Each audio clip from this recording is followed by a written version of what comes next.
So in 1986, Fleer attempted to rival the ever-growing popularity of the Garbage Pail Kids with their own little Grossville High series. I believe the series only lasted maybe one series.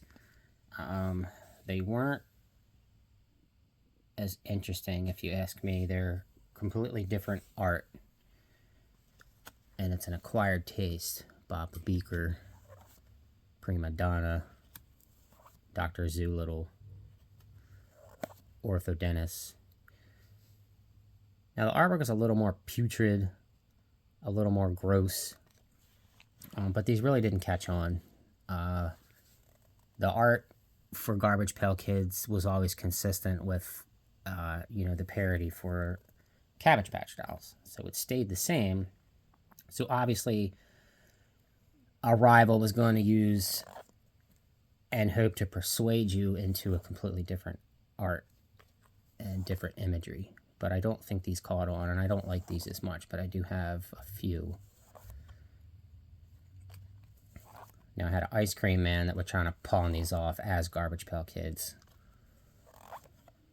And as you can see, just with the few packs that I bought years and years ago, you get a lot of doubles.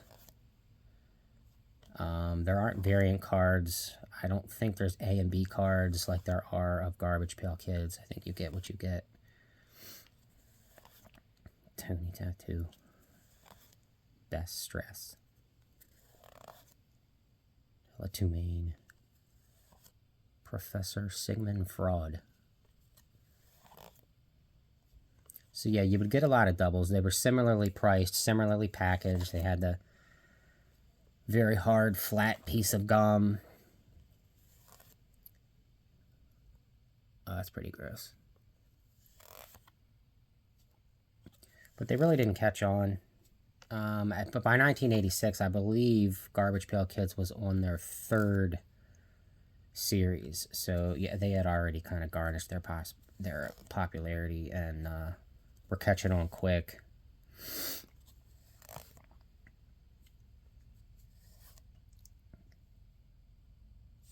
So yeah, there's a lot of doubles in here. Janitor Jim, George Gorge, Norman Nerdwood, Close Shave Dave, Grody Jody, what's this? Napper John, Vinny the Vice, Billy Bob Slob. So definitely not as cool. Still neat though. Obviously, anytime something gains popularity, companies are going to come along and try to capitalize off of it. And that was their response, and it didn't quite catch on. They just aren't as cool as, the Garbage Pail Kids were. And Garbage Pail Kids were always innovative, always thinking of new things. Obviously, the artwork stayed similar. Like I said, it was always in, for a parody of the Cabbage Patch Kids. So it made sense to just stick with what worked. And here, all these years later,